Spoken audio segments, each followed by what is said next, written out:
oftentimes you give other people too much credit and you don't give yourself enough. Mm. And I wish that the credit strategy it is that has been in my head for 10 years that we just started a year ago. I would have started 5 years earlier, and because the amount of success it is that we're having now would have been incredible to be a little 5 years further. But it's we plan and God laughs, and so here we are, no problem, right? So I wish that I would have done that. I wish I would have given myself personally more credit it is than I'd seen earlier.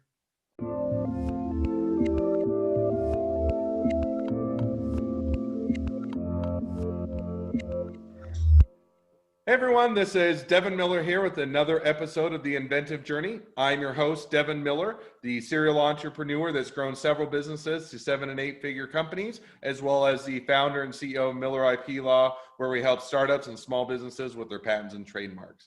And today we have another great expert episode, and we have Jeremy Hill on the podcast. And Jeremy will introduce himself in just a second, but to give you a little bit of an intro. So Jeremy works a lot with a company called JB Capital, and they look to work with and help raise money, do things with help companies with institutional investors, large companies, small companies, allocating capital, looking for different trends and how to help portfolio revenue, all those good buzzwords, and he's going to expand on it a lot more. So we'll have a great episode, and everybody will learn a little bit more about how to raise some money and how to grow a business. So with that as much of an intro, welcome onto the podcast, Jeremy. Thank you, my friend. I appreciate you having me. That's wonderful. Excited to share some time with you. So I gave a very brief intro to you and gave a whole bunch of buzzwords, but maybe if you just want to introduce yourself a little bit more to the audience and kind of your background, what you do, and then we'll jump into a little bit of your expertise. Yeah, of course, buddy. Thank you so much. So name's Jeremy Hill. I'm founder and managing partner of a company called JB Capital out in Seattle. And so company's been around 20 years. And so, or nearly 20 years, I guess. And so for nearly 20 years, we had been in the investment banking advisory world. And so companies would retain us like you would retain, you as either counsel or one thing or another, as a hitman of capital, for lack of a better word, right? To where we'd get retained it is to go out and solve problems that is growing companies. Most of those problems had something to do with money. And so we got pretty good at both the advisory work and the transaction work of putting debt deals together for companies. So over that period of time, it's about $3 worth of advisory and transaction work. And so primarily focused on debt-driven transactions for companies under $250 million in revenue. So these are the guys that are past the friends and family, mom and dad, rich uncle round of raising money, but they're not yet to a point to where they can warrant attention from guys on Wall Street or something like that. About a year ago, as everybody's business, yours and mine, and everybody's continues to evolve, ours evolved as well. And we've made the election it is to move out of the middle and do from a principal position what it is we've been doing for everybody else forever. So basically, we formed our own private credit strategy to where it is that we're now investing and doing off of my balance sheet and our investors' balance sheet what it is that we've been doing for some of the largest companies and families across the country for years and years now. So we operate basically a private version of a commercial bank, and we provide growth capital to companies across the country that are doing interesting things. So with that, and I said, you said now when you do, so you've got the two different kind of businesses. Do you do run both of those in parallel? No, so we're pretty much out of the investment banking and advisory business, right? So by default or dumb luck or whatever you want to call it, right? It is truly this, yeah, both, right? Exactly. The truth is this last 18, 19 years of doing deals and working with entrepreneurs and companies and their founders and their advisors and everything else has really served as almost the perfect education and proving ground it is to act as a principal now, right? And so there's not much that we haven't seen. Now, of course, as soon as I say that, tomorrow there'll be something to be like, wow, I've never seen that before, But the reality is that we're kind of out of that business and really just truly looking to take kind of the knowledge and experience it is that we have, bring our capital to basis and hopefully have a very catalytic effect on what it is that our capital does to, John's software business or whatever they're doing. Okay, no, that makes sense. And last question, then let's jump into some expertise and get some knowledge from you. So your current structure, what kind of range are you looking to invest in, or kind of what is your sweet spot? It kind of is there. Sure. Yeah. So we're kind of $2 to $12 million check size, right? And so I'm typically investing. I'm a credit investor, right? Which means fancy way of saying I'm a lender. I loan money. Now Sure. we can exist anywhere up and down the capital stack. So I can be senior, it can be sub, mezz, unitranche. We can do a pref piece. We can do a number of different structures. I'm just not an equity guy. That's not how I view the world. And so I view the world a little bit different. And so that's where it is that we play. Typically 1 to 3 year terms. Hmm. So I'm not trying to be an overnight bridge lender, and I'm not trying to be private equity. So we're not a one night stand, and we're not a marriage proposal, right? We're kind of somewhere in the middle. You're somewhere in that dating but not getting married. You got it. We're dating. Or if you were to take the millennial generation, which I always try to avoid myself from being in the hanging out stage. So we're hanging out. We're doing Netflix and chill or whatever, right? So now, so a lot of our audience, some of them are going to be in your range. A lot of them are going to be lower than that, right? They're going to be anywhere from a startup that I have an idea and we're now getting bootstrapping it, all the way up to they've been in business for a few years, and they may be in the $1 or $2+ million range, or they may be hundreds of thousands, breaking $1 million, but those type of things. But if they were now saying we're before this, right? So we haven't reached the level of investor that would be $2 million+, but we want to set ourselves up for that. What are some of the things to look or to do? Good things to do to get yourself in a good situation, so when they reach that and they go out to somebody that is going to be an investor of that range, or what are some of the red flags that they should avoid? Yeah, and great questions. And it's prudent for companies and their founders and their leadership teams it is to start having a lot of those conversations earlier, right? Because it's easier to have those conversations earlier when there's less moving parts in the business, than to try to figure it out, after the, cake is half baked, right? Kind of a thing, right? So I would say the first things it is to do when you're starting out is just make sure it is that you're organized, right? Like make sure, and it's easy to say this, and I know, Devin, this is the same advice it is that you give from a counsel standpoint, is just, make sure your ducks are in a row. Make sure you have your documents, you're reporting your kind of financial metrics in order it is, and all of that stuff lines up. Like I don't want to look at one document and it tells me one forecast and look at another one and it tells me another, right? Because it either means you're disorganized or you don't know what the hell you're doing, or a combination of both, right? Sure. You want to have those things. And so really early on, it is important to invest in the right type of advisors. You want to make sure that you have the right type of CFO or right type of controller, right type of financial advisor with you. It doesn't have to be a full-time finance guy. It could be a half-time or a fractional CFO. There's nothing wrong with that when you're starting out. Don't let anybody tell you any different, right? Make sure that those guys are there to help you. Make sure it is that you got the right, kind of attorney from an incorporation standpoint for what it is that you're wanting to do going forward, and that they're giving you good advice from just kind of a formation standpoint.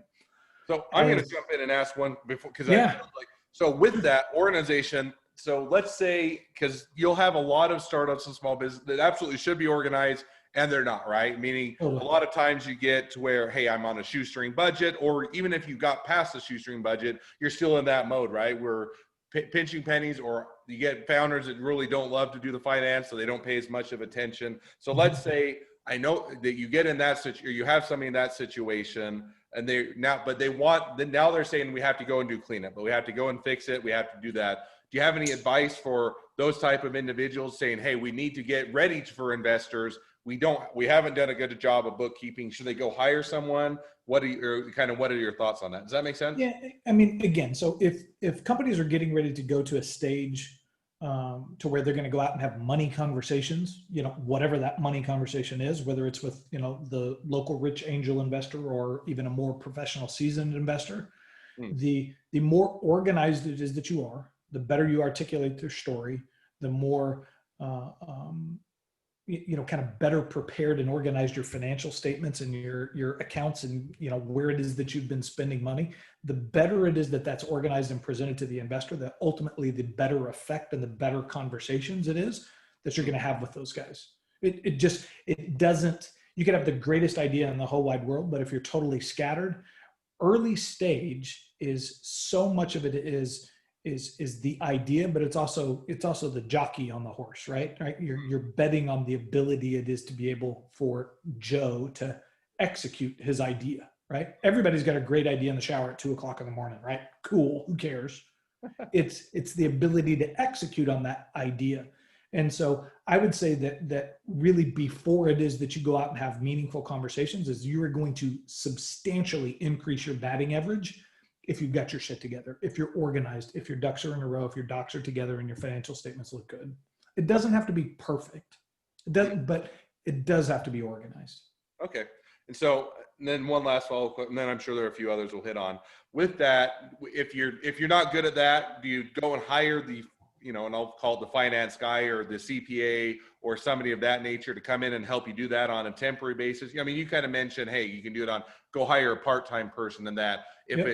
That's kind of, if you're saying, hey, I need to get this organized, I'm not that guy, then go and find that CFO or part-time CFO or at least a good CPA or something of that nature. 100%. Yeah, 100%. Okay. There is most of the big regional firms and even most of the local kind of community and, mini regional firms, it is wherever it is that you are, wherever your audience is, will have a bookkeeper or accounting type practice built into their CPA practice, to where instead of paying somebody $175, $250 an hour to come in and do that, they've got a $60 an hour guy that can come in and spend 10 hours for you and clean up. And I know for entrepreneurs, they hate spending money on that because that's not cool, right? I totally get it. Kind of like some intellectual property. It's not cool until you need it. And then when investors say, hey, how do you protect this? And you're like, that's a good question. Then it's cool. But yeah, no, exactly right. Exactly right. You just, yes, it's worth spending the money to have somebody help you clean that up. And if you're not good at it, you trying to do it is just going to frustrate yourself. So just focus on the stuff that you're good at as an entrepreneur and hire out your weaknesses, hire the stuff it is that you're not the best at. Okay. No, so I think that's good. So that's one, we only got in one before I started to ask questions, but be organized, make sure you have good finance. And so if people are in startup stage, if they're wanting to get set up or ready to go to an investor or they're getting ready to pitch, make sure your numbers are clear, that they're congruent, that your numbers are been gone through either by, if you're good at it yourself, or make sure to hire that person that can do that. So that's one piece of advice, and sound like you had a couple others. So maybe. I mean, the thing it is that I would think too is that number one, you need to know what it is that you're looking for, right? Just like all of us, it is when you're looking for a spouse, there's plenty of different choices, right? You can say, I like long walks on the beach and making love after midnight, listening to Jimmy Buffett, whatever your story is, right? It's the same thing when you're looking for a financial partner. So the first thing it is that you need to really think about and uncover is that for where your business is and what it is that you're looking to accomplish, are you looking for an equity partner or are you looking for a lender? And so for me, in my view, and it's just my opinion, but I've always looked at debt like dating and equity like marriage, right? And so if you are going out and looking for an equity partner, I want to raise $1 million for my business or whatever the number is, it doesn't matter. If I'm going to go raise money for that business and I'm going to give up 10% or 50% or whatever the number is for my business for doing so, I want people to think about that like you're walking down the aisle, picking out China patterns and about to say, I do, right? And so for me personally, the only a person it is that I've ever wanted to partner with or be married to is my wife, right? And so we've been married almost 25 years and she's pretty freaking awesome, right? She's totally hot too, which is a bonus, right? But for folks it is that are looking at a business partner like that, you need to put in the time it is to understand who you're going to be married to. Because just like a marriage, just like me for my wife, there's plenty of things it is that can be totally uplifting and fill a void and allow you to do things in your life it is that you wouldn't do without that support and that partnership. The right business partner can do that too, but everybody knows somebody it is who's had a bad marriage or has gone through a divorce or done one thing or another, and it can wreck you emotionally, it can wreck your finances, it can screw up your kids, it can do all sorts of stuff, right? And that's also like choosing the wrong business partner. Like it can dramatically impact in a negative way your business, or it can put the business out of business. Mm. So if you're not going to date and borrow money, you're going to go get married. There's nothing wrong with that, but do make sure it is that you know what you're looking for in a partner.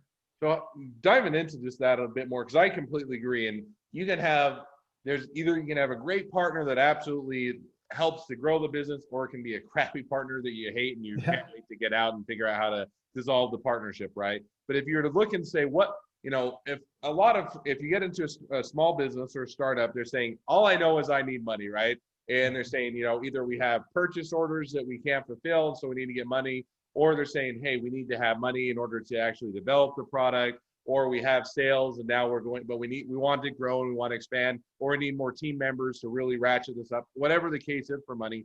What are some of the ways that you figure out who the partner that you want is, right? If you know you need the money, but then beyond that, you're not experienced, what are some of the ways or things that you should look at or think about when you're trying to identify who is a good partner? Yeah, totally. Great question. So you said it perfectly, right? Is that most of these entrepreneurs, they just know they need money, right? Like they don't care if they get it from you or from me or from the Easter Bunny. Like it doesn't matter, but I need 250 grand and I need it tomorrow. And do I got any takers, right? Like who's in, right? So it's everybody, when you look at like an equity partner, right? Everybody has heard of, either an angel investor or a high net worth guy. There's somebody in your community, in my community, it is that this is Joe, the rich guy it is who loves looking at companies, right? So that's typically an angel investor. Everybody's heard of venture capital as well, right? And then they've heard of private equity in the newspapers and stuff like this. And so each of these guys, their capital works differently. And so it's important for entrepreneurs as they're going out and thinking about what it is that they want to understand what kind of partner it is that they want and what that partner's expectations are for their capital. And so for companies that are earlier stage, they're at the idea stage, or they're just kind of sort of getting off the ground, or, they're a little bit further, but they're not yet to a point to where it is that, they're $1 million or $2 million or $5 million or 10 or profitable or one thing or another. A lot of these guys are getting started from either friends and family loans or rich uncle loans or the local, angel investor loans, right? And so most of those guys in either a seed investment or an angel investment, these are typically smaller check sizes. Could be anywhere from $5,000 up to, a couple $100,000 typically. Most of those guys are taking a significant degree of risk in putting that capital to work based upon where the business is, right? And so as a result of which, they're typically going to want a bigger whack, right? Like they're going to expect a bigger return, like, probably 20, 50 times or greater on their money for taking a risk at where it is that business is, right? And so people need to understand that as the business gets more established, we've heard of venture capital, right? And so venture capital still will work with younger, earlier stage companies that are either at seed stage or pre-revenue, or maybe have their first, few customers and their V1 product is done and that kind of a thing, right? And these guys, depending upon the size of their fund, are writing checks from 250 grand, candidly up to probably 10 million for earlier stage companies. For them, most of the venture capitalists are really looking for, honestly, about a 10x return on their money within 36 to 48 months max, right? And so the old school formula of VCs was, we're going to look at 100 companies to invest in 10. And of the 10 it is that we invest in, 6 are going to probably go to crap. 2 or 3 are going to do okay. And one of them we're going to shoot the lights out on, right? And then they hope the one that they shoot the lights out on becomes, eBay or Facebook or one thing or another to make up for the losses for the other thing, right? And so they're really looking at running a process it is to take Devin and Jeremy's software business or idea or whatever it is that we have from A to B really, really quickly, so that there's a liquidity event so they can go do it again. So those guys are going to look for more involvement in your business, a bigger slug of equity, and they want to be kind of in and out into the next stage of capital within kind of 36 months. And they're looking for a 10x return on their business. Okay. As businesses mature, and this may not be, really where your audience is, but private equity is typically coming into more midstream and upstream companies that are kind of $10 million in revenue up to, 100 million or even up to $1 billion. And they're really, rather than looking on multiples of, I want 10 times my money, they're looking to try to map back to a 15 to 20% IRR on their capital They're typically using leverage in some way or another to kind of juice the returns of the equity it is that they put in. And then over a 5 or 7 year period of time, they want to exit that investment. And whether that exit is selling to another private equity firm or taking a company public or one thing or another. So for the investors that are trying to figure out where they fit, for the earlier stage guys, you got to know that typically the earlier on that you are, you may be in a situation to where it is that you're giving up more than you should. And so it's always good to find friendly capital if you can find it. You can advise guys on putting a safe deal together, right? So there's opportunities like that. So maybe shifting gear, I'm going to flip the question almost 180 degrees. When is the time that you shouldn't be looking for money, right? And I get it. If you're talking to, it's kind of like you're talking to a patent attorney. Should I never get a patent or trademark? It's always a bit of a biased answer because you always see it through the lens of this is beneficial. But when are the times that you're saying this? I wouldn't advise someone to go raise money, or I wouldn't advise somebody, even if somebody is coming saying, I'd like to invest, you're saying, hey, I wouldn't recommend that you take that money because it's not, and you touched on it a little bit, but what are, maybe any thoughts on that as to sometimes when you should turn down money or shouldn't go out and look for it? Well, two different questions, right? So when you should turn down money, and then when you shouldn't go look for it, right? I think that you should turn down money if there's no other benefit to that money than money. So one of the rules for us as we're looking at companies is that if the only thing it is that I'm providing to Joe's software business is a check, then not only should he not take my money, but I shouldn't give it to him, right?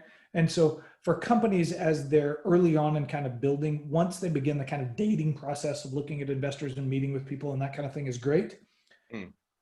If they're getting attention there, even if they can come to terms that says, Jeremy's going to invest in Devin's ABC company, whatever it is, if the only thing I bring is money, then I just commoditized my offering, right? Like you want somebody that not only is going to come in and invest in the business, but they can open 2 new doors from you or for you it is that you couldn't do on your own, right? Or they can walk you into 2 customers that you've been trying to get into that won't return your calls because you don't have, whatever it is. It doesn't matter what it is, but there's got to be more value than money. If there is not more value than money, then I don't ever recommend that guys take that.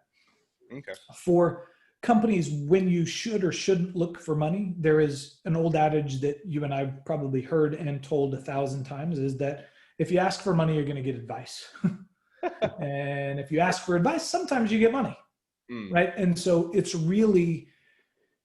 beginning for these entrepreneurs. It is to start surrounding themselves with people that are showing interest in the markets of what it is that they do. So if Devin is not a software investor or you're a software investor and I'm a real estate guy, I'm not going to come to you and pitch you a real estate deal because you don't care. It's, I'm a software guy. Right. And so know that audience and start to talk to people about what it is that you're doing. So if you can get meetings or somebody it is that'll champion you a meeting with an investor or a local VC or a local angel group, there's nothing wrong with going in and not pitching for money, but just sharing your story. My name's Jeremy. Here's what it is that I'm doing. Here's my background. Here's what I'm working on. We're developing something great. We see this. We're not looking for money right now, but we will be in the future. And I just wanted to get to know you because I've heard great things about you. How do you guys like to invest and where do you find value and how do you work with companies like this? And don't ask for money. You will find the most successful guys like that, especially if you haven't already built and exited 2 or 3 or 4 deals or your brother's not rich or on the board of one thing or another. Looking at it that way is refreshing because every freaking person that calls that guy is pitching him, asking, I'm the greatest thing in the world, give me money, right? And so if you don't do that and you're really genuinely just there trying to learn about them and saying, look, I'm working on something great. I'm not ready to talk to you yet, but I wanted to introduce myself. So when I call you, you know who I am. No, I think that's an interesting way to pitch it. So, all right, shifting one gear, and this is a bit of a tangent, but so I'll ask it anyway.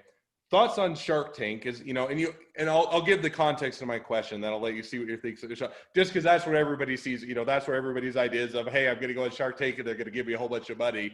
But, one thing is they always pitch that they can add value, right? They can add doors, whether it's because they're on QVC or they're on a home shopping network or they're, Bed Bath and Beyond, or they have a whole bunch of Rolodex, and probably some degree true, if nothing else, because they've been on TV and they have lots of money. But like Shark Tank, don't like Shark Tank? Is it realistic, not realistic? Or give it a little bit of thought, just because that's one that's well known. Well, I mean, so people need to realize that Shark Tank first is entertainment, right? Like, it's a television show, right? Now there is merits to it for exposure. So the ins and outs of how the contracts work on Shark Tank, I don't know from a perfection standpoint. I do know it is that if you come on and you get pitched and you are able to pitch, that there is a Shark Tank group or LLC or something it is that gets a skin of your business. It is for the exposure on television, regardless of whether they invest, right? And so we've seen a number of businesses it is that either didn't take the deal from the sharks or one thing or another, that their business has actually grown pretty substantially because they just got in front of 20 million eyeballs, right? Whether it's customers or investors. Yeah. I know a few people personally that are friends of mine, it is that their business has been featured on Shark Tank and they have had money invested from, Shark 1, 2, 3, whoever it is. And one has done okay and one has done nothing, so it really, again, still goes back that, Mark Cuban and Damon John and Lori and Herjavec and, all these guys, super cool. And all of them are Mr. Wonderful. Can't forget about that dude. And, all of them have been wildly successful in their life. And it's really cool. But it's TV first, right? It's meant for entertainment. So the 3-minute clip it is that you see on there of what's published on TV is about 3 hours of you and I pitching and going back and forth with the sharks that they consolidate into about 5 minutes of television. Yeah, that's one thing I think is really, which a lot of people don't think about. To your point, you're seeing a very highlight clip. And so, it can make someone that's very good at pitching or very smart look stupid, and it can make anybody that's not looking very good, make them look wonderful because they narrow it down, and they try and narrow it down to make it the most interesting. One of the other things, just as my thought or aside, is it's interesting. You go through and you look at the number of deals that fall through even after they've committed to invest on the show is quite high. I mean, they have, I think I looked at one point, it's only like 2 or 3 in 10 at most, actually, after they get all the way through due diligence, actually get invested even on the show. But I think that's also probably somewhat reflective of the investing market at large, in the sense that just because somebody that says that they're going to give you money, they still have to do their due diligence. And maybe they do that before they commit. Maybe if they give you a soft commit, they're going to have to do due diligence, and you might as well tell them the truth up front, because they're going to figure it out during due diligence. And it's a whole lot better to be honest and upfront and not try and hide that than it is to wait till they discover it themselves. 1,000%. It again, just like you said, right? And so for those guys that don't watch Shark Tank, they watch The Bachelor. There's always a proposal, but how many of them have gotten married? Like none of them, right? So this goes back. It is to ultimately, again, whether you're a lender or an equity investor or whoever it is, one of the best pieces of advice it is that I ever got or ever heard. I remember the day that it was. I remember what I was wearing and the city it is that I was in and the cigar I was smoking at the time. And literally the advice was, Jeremy, as your business grows and as you do more and more deals and more partnerships, the single thing that you need to remember is the contracts are for the divorce, they're not for the marriage. And I was like, oh, like a ton of bricks, it hit me, right? And so for anybody, as they're going in, like the early stages of your business, whether you've gone out for an investor or not, or whether you've come in with your best friend, your brother-in-law, your whoever it is, as a business partnership, it's always romantic at first. It's always happiness and flowers and sonnets and chocolates and love, and it's all that at first. The best relationship ever. This is the best relationship ever. Right? Yep. It's always like that until it's not. And it's important it is to have those hard conversations about what marriage is going to be like up front, right? Because it's paramount importance, especially when it is that you're going in with an investor and they said, hey, great, I'm going to put $1 million into your company for this, that, and the other thing. Awesome. Spend a lot of time on what happens it is when you disagree with that investor, or they disagree with you, or you don't meet your numbers, or you want to do this and they want to do that. And it's critical.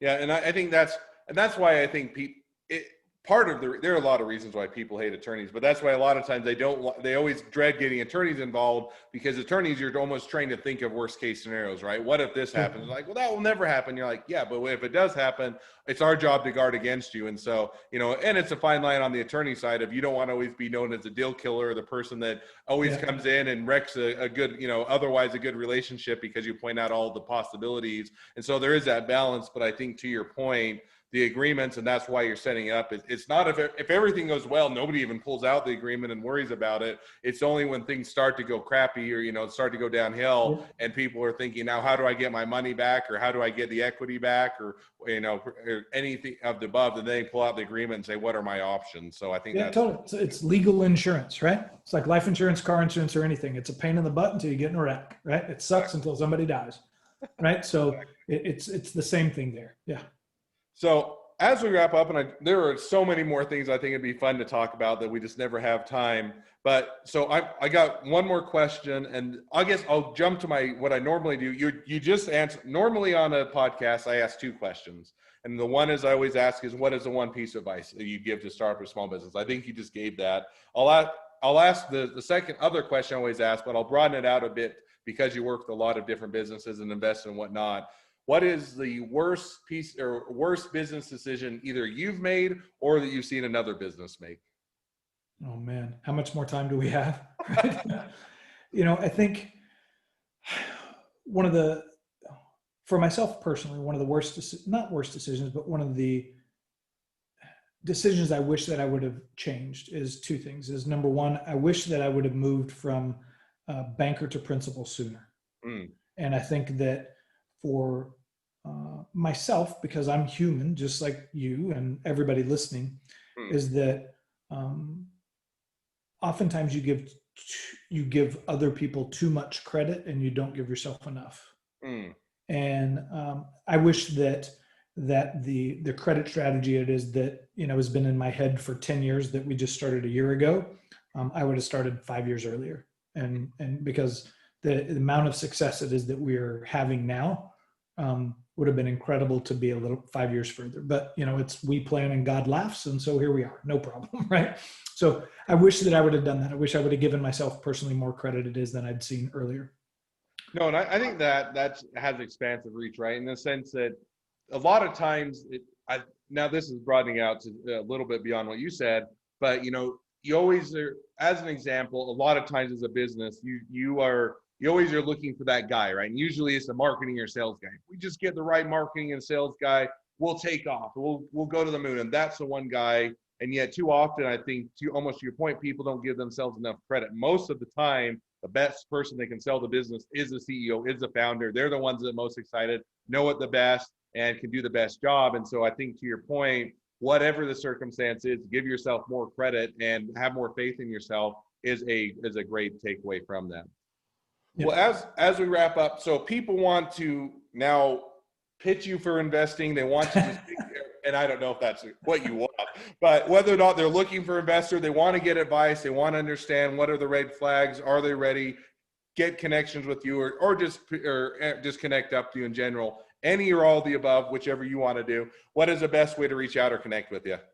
Thank you for asking. So I'm happy to talk to anybody in your audience, and whether we're the right guy for you or not, I'm happy to just be your friend and see if I can point you in the right direction. But for those folks that want to reach out to us, we're at jb-capital.com on the web, right? So you can just look up JB Capital and you'll find us. Same thing on LinkedIn and all social channels. If you want to reach out to me personally, it's just Jeremy B. Hill on LinkedIn, or you can check us out. We got the Jeremy B. Hill Show is a podcast that's all across Google and Spotify and Apple and everywhere else. You can find us wherever it is that you want. So, but yeah, happy to talk to anybody in your audience and see if we can help them. I appreciate that. And I encourage everybody to reach out, especially those that are fitting in with yours, but even those that aren't, I'm sure you're more than happy to give them their direction as to who to reach out to. So, well, thank you for coming on. It's been a pleasure. Now, for those of you that whether you're an expert and want to come on and share your expertise or just have a journey to tell, feel free to reach out to us at inventivejourneyguest.com and apply to be on the podcast. Second, if you're a listener, make sure to click subscribe so you get this episode and all the new episodes. And lastly, if you ever need help with patents and trademarks, feel free to reach out to us at Miller IP Law, and we're always happy to help. Thank you again, Jeremy. It's been a fun time and a pleasure, and appreciate all the great advice. Thank you, my friend. I enjoyed it.